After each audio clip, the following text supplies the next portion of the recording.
말씀이 있는 교회, 그 말씀 전하는 교회, 말씀대로 살아가는 교회, 말씀의 빛 교회.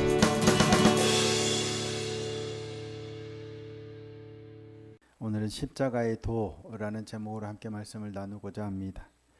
오늘 본문은 우리가 함께 읽은 본문은 호르마에 관한 이야기하고 이제 놋뱀을 만들어서 단 그 이야기를 기록하고 있습니다. 먼저 이 호르마라는 지역에 대한 이야기는요, 네겝에 거주하던 이 가나안 사람 곧 아랏 왕이 이스라엘 백성이 아다림 길로 온다라는 소식을 듣고 공격하러 나와서 이스라엘 백성 몇 사람을 포로로 잡아요. 그러자 이스라엘 백성들이 화가 잔뜩 납니다. 그래서 하나님께 서원하죠. 만약 저들을 우리 손에 넘기시면 우리가 그 성읍을 진멸하겠습니다 라고 서원해요. 하나님께서 그들의 목소리를 들으시고 아랏 왕 그들을 이스라엘 손에 넘기세요. 그래서 이스라엘 백성들이 그 성읍을 다 멸하고 그 성읍 이름을 호르마라고 지었다라는 이야기예요. 네겝이라고 하죠. 네겝이라는 말은 예전에는 남방, 원래는 이 단어가 남쪽, 남방이라는 의미거든요. 그래서 우리가 좀 예전 번역으로 하면 약간 헷갈리기 쉬워요. 그냥 이스라엘이 있던 남쪽에 있던 지역으로 오해하기 쉬운데, 그래서 개역 개정에서는 그냥 아예 네겝이라고 번역을 해놨어요. 그러니까 네겝이라는 것은 가나안 땅의 남방에 위치한 고유 명사입니다. 그러니까 이스라엘이 가나안으로 들어가려고 했죠. 그 가나안으로 들어가려고 하는 가장 남쪽 지역에 위치해 있던 한 성읍 이름이 네겝이었어요. 근데 그 땅에 아랏 왕이 이스라엘 백성이 아다림 길로 온다라는 소식을 듣고 이스라엘 백성을 공격하죠. 근데 아다림 길이라는 것은 가장 먼저 번역했던 헬라어 성경, 헬라어 번역 성경이 뭐였어요? 70인역이라고 합니다. 70인역.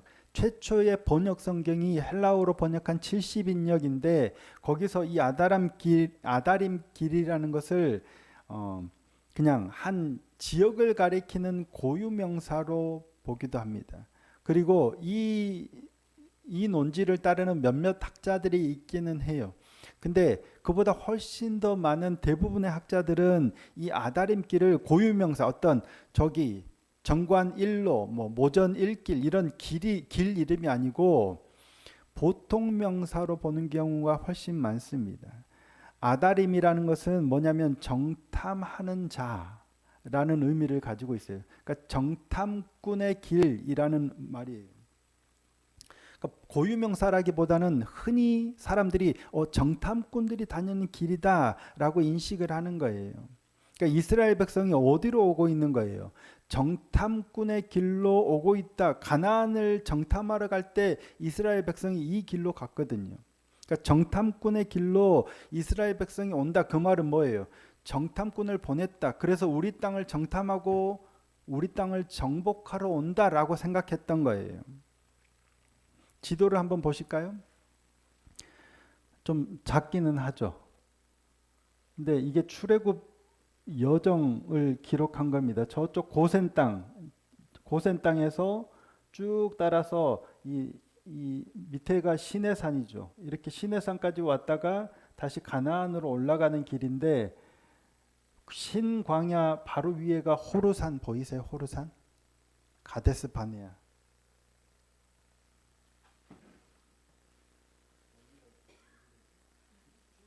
시내산에서 다시 올라가서 이렇게 그냥 가나안으로 가야 되는데 여기가 아론이 죽었던 호르산, 가데스 바네아죠.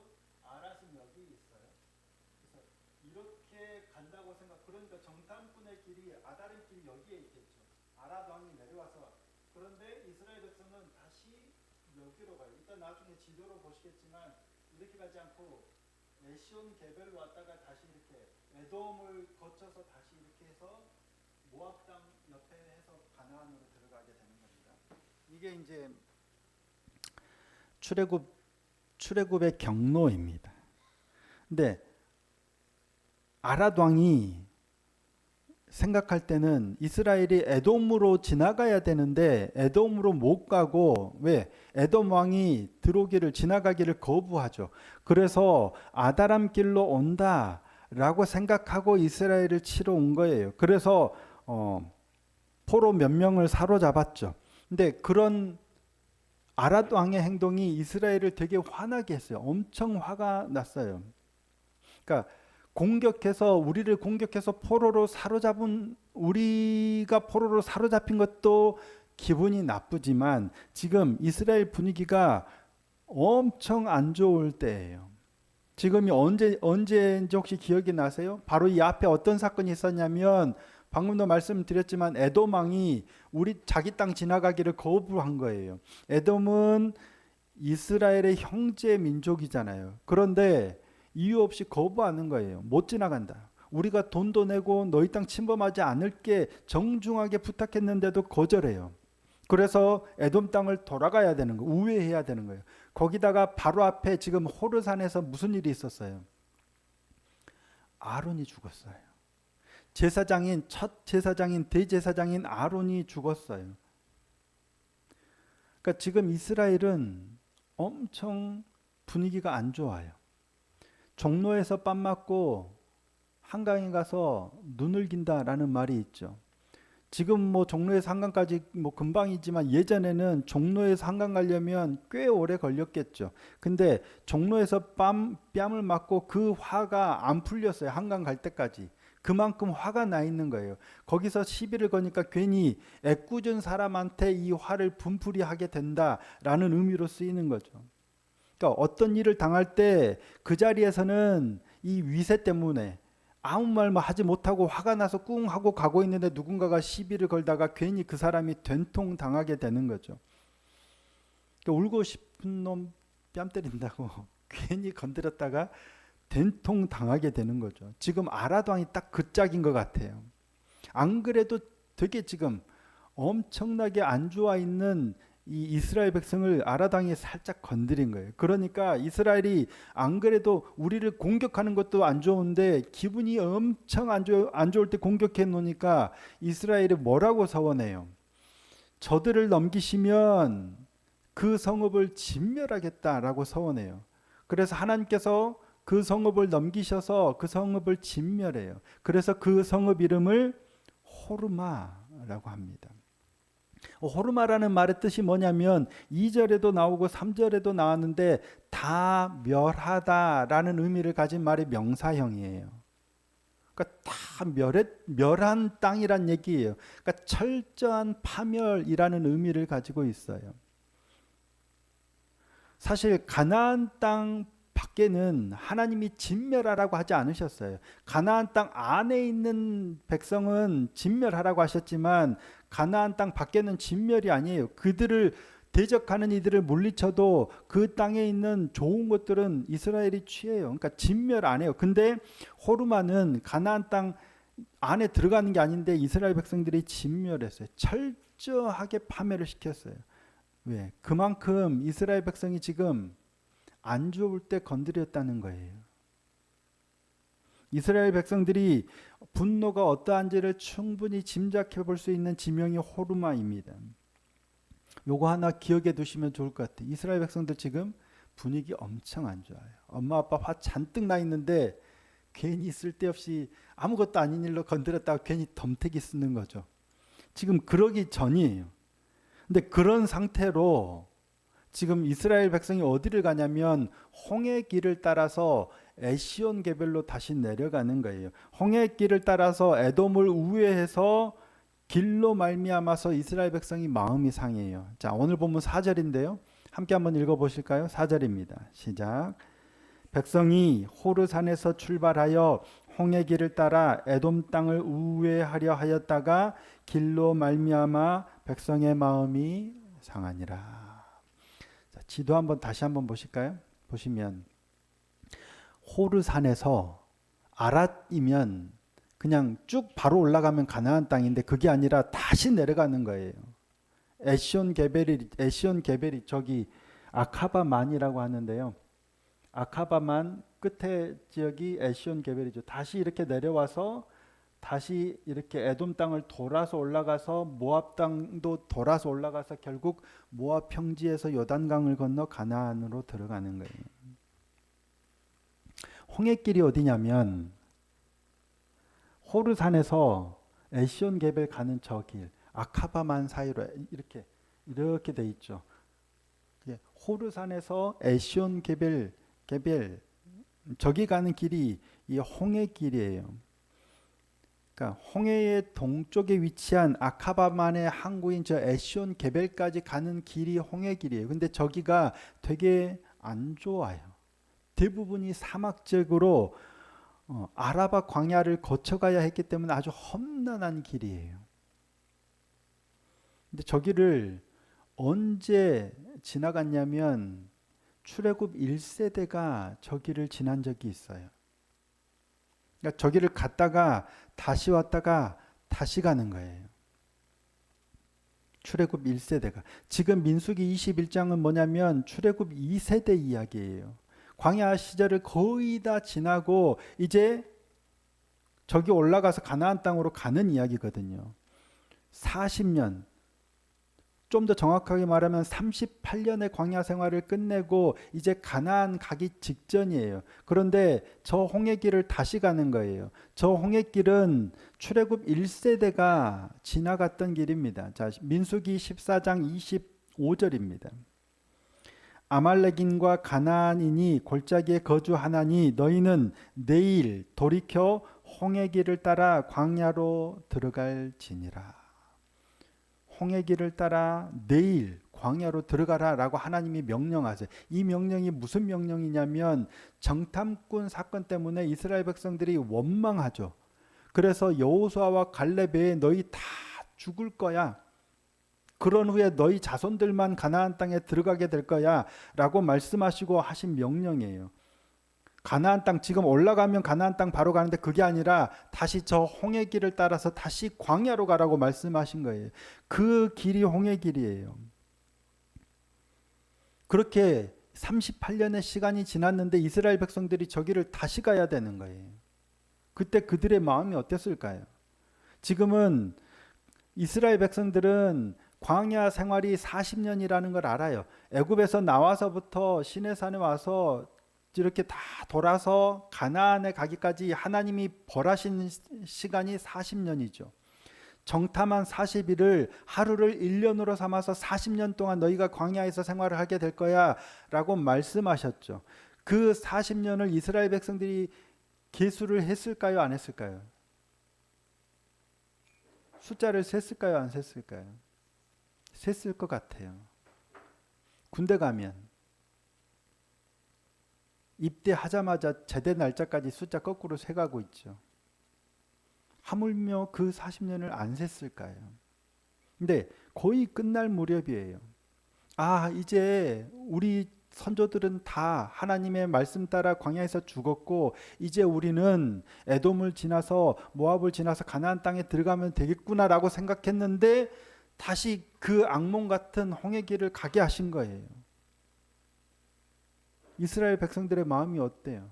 그 길로 말미암아서 마음이 상하는 거예요. 길로 말미암아 마음이 상하는 거예요. 그 길을 갈 때 이스라엘 백성들의 마음이 아주 조급해지는 거예요. 그러니까 이 상하니라라는 말은 원래 짧다라는 거예요. 짧은데 마음에 이 짧다라는 말이 들으면 아주 조급해지는 거예요. 왜? 하나님이 말씀하셨던 40년이 끝나가는데 이상하게 가나안으로부터 오히려 멀어지는 저 길로 가는 거예요. 그러니까 마음이 조급해지는 거예요. 아니 하나님이 말씀하신 대로 약속하신 대로 우리가 믿고 지금껏 왔는데 가나안으로 들어가기는커녕 에돔은 못 가게 하지 아랏은 우리를 공격하지 가나안으로부터 먼 저 홍해길을 따라서 내려가라고 하니까 마음이 조급해지는 거예요. 그래서 상하는 거예요.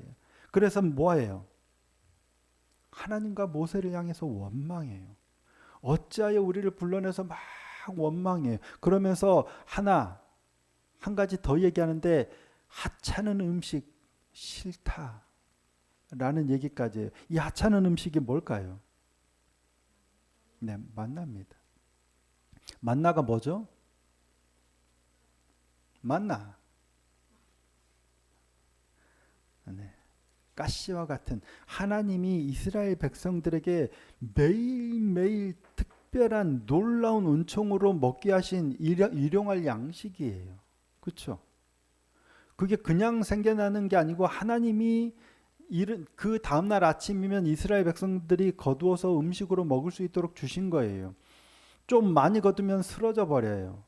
여섯째 날은 이틀 분량을 놔둬도 벌레가 안 먹어요. 하나님이 놀라운 방법으로 주신 일용할 양식이 만나예요. 그런데 하찮은 음식으로 여겨요. 왜? 마음이 상하니까.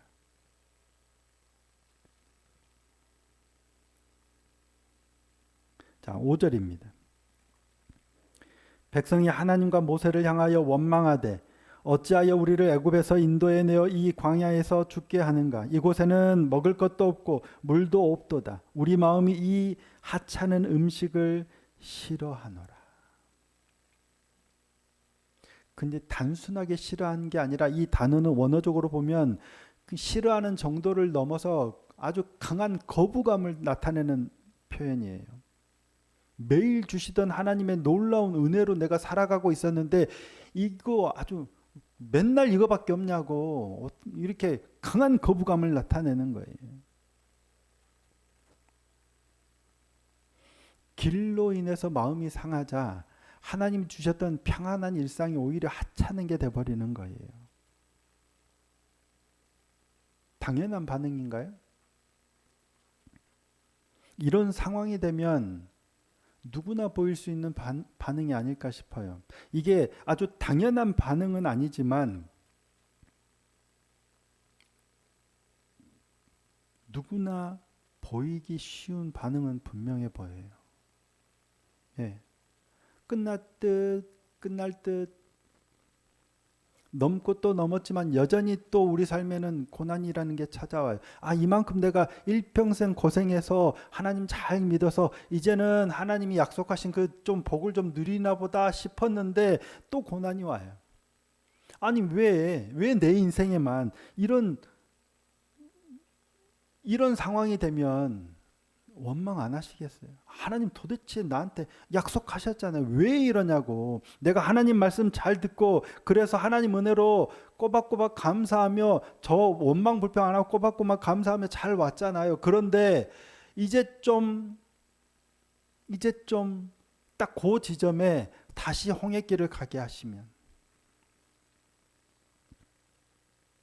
이스라엘 백성들의 반응이 당연한 반응이라고 할 수 없지만 누구나 빠지기 쉬운, 보이기 쉬운 반응인 건 분명해 보입니다. 매일 주어지던 만나가 하찮은 음식으로 여겨질 가능성이 굉장히 높아요. 그래서 하나님께서는 불뱀들을 보내셔서 그들을 물게 하세요. 불뱀에 물리자 사람들이 많이 죽어요. 그제서야 이스라엘 백성들이 하나님 잘못했습니다. 우리가 원망해서 범죄했습니다. 그렇게 모세가 간구하자 하나님이 뭐라고 말씀하세요? 노뱀, 뱀을 하나 만들어서 장대에 달아서 저 높이 매달아봐. 세운 걸 백성들이 뱀에 물린 백성이 저거 보면 살 거야 라고 말씀하세요. 뱀에 물렸어요. 불뱀이라고 표현했는데 만약에 독사에게 물렸어요. 그러니까 사막이면 엄청나겠죠. 뭐 그런 방울뱀이든 물렸어요. 몇 초 안에 죽는다 이런데 노수로 뱀 만들어서 매단 걸 뱀에 물려서 죽어가는데 그거 보면 살 수 있어요? 못 살아요. 말도 안 되는 거잖아요. 하나님이 제시하신 해결책은 사실은 말도 안 되는 얘기예요. 뱀은 물려서 아파서 죽어가는데 독이 온몸에 퍼져오는데 모세가 그 하나님의 말씀이라고 이렇게 얘기를 해요. 아니 해독제를 주든지 뭔가를 바르든지 안수를 하든지 해야지 뱀 만들어서 저거 쳐다보면 산다고 말도 안 되는 소리라고. 근데 봤더니 다 살아요. 믿음의 길이라는 게 그런 것 같아요. 믿음의 길이라는 게 말이 되는 눈에 보여서 하나님이 이렇게 딱 눈에 보이게 정확하게 이해가 되게 쉽게 믿을 수 있게 딱 주어지는 게 믿음의 길이 아닌 것 같아요. 우리한테 하나님이 살아계셔, 하나님이 너와 함께하고 계셔, 그렇게 딱 믿을 수 있게, 이해할 수 있게, 쉽게 받아들일 수 있게 우리에게 길이 주어진다면 누가 못 믿겠어요. 근데 믿음의 길이 그렇지 않아요. 말도 안 되는, 아니 뱀에 물려 죽어가는데 노뱀을 쳐다보면 산다니, 이런 말도 안 되는 그걸 누가 믿어요. 그런데 그걸 믿고 봤더니 살아요. 말도 안 되는 뜬구름 같은 이야기지만 그 사실을 믿는 것, 그 사실이 믿어지는 게 믿음의 길이에요. 나이가 많아서 아들을 낳을 수 없죠. 아내 사라는 경수가 끊어졌대요. 아이를 기대할 수 없어요. 그런데 하나님께서 그런 아브라함에게 뭐라고 약속하시냐면 네 자손이 바다의 모래 같고 하늘의 별같이 많아지리라 라고 약속하세요. 근데 아브라함이 뭐라고 해요? 그 약속을 믿으니 하나님의 일을 의로 여기신 거예요.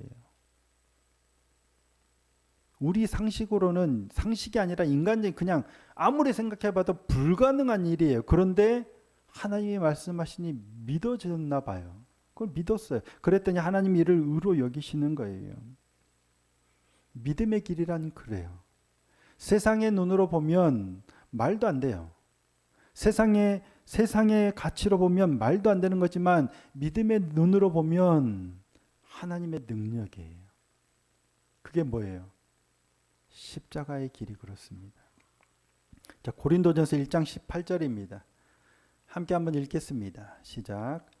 십자가의 도가 멸망하는 자들에게는 미련한 것이요 구원을 받는 우리에게는 하나님의 능력이라. 아멘. 십자가의 도라는 게 세상의 눈으로 보면 저거 심판의 길이고 징계의 길이고 증거예요. 패망의 길이에요.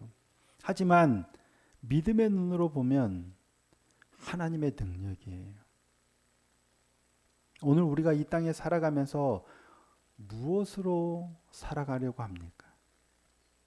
이 땅의 교회들이 오늘날 많은 부분 회개해야 될 것이, 우리는 늘 십자가를 얘기하고 하나님의 능력을 얘기하지만 똑같이 교회도 세상의 능력으로 살아가려고 해요. 하나님의 방식은 세상의 방식이 아니에요. 십자가의 길이에요.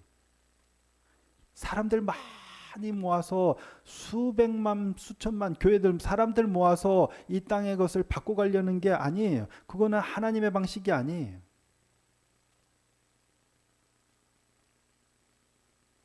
믿음으로 사는 저와 여러분이 되기를 소원하고 축복합니다. 세상의 가치가 아닌 하나님의 말씀으로, 십자가의 도, 세상의 방식이 아닌 우리 주님께서 걸어가신 그 방식으로 우리도 이 땅의 삶을 살아가는 믿음의 사람이 되었으면 좋겠습니다. 세상은 끊임없이 우리를 유혹해요. 그렇게 하면 망해. 그렇게 갖고 어떻게 살아? 하지만 그게 아니라 주님이 걸어가신 십자가의 길이 하나님이 우리에게 보이신 구원의 길이고 그것이 우리가 승리하는 길인 줄 믿습니다. 그 믿음이 우리의 삶으로 드러나는 은혜가 있기를 소원합니다. 그렇게 십자가의 도가 믿음의 눈으로 볼 때는, 구원을 받는 우리에게는 하나님의 능력됨을 믿음으로 든든히 붙잡고 승리하며 나아가는 복된 믿음의 사람들 다 되시기를 예수님의 이름으로 축복합니다.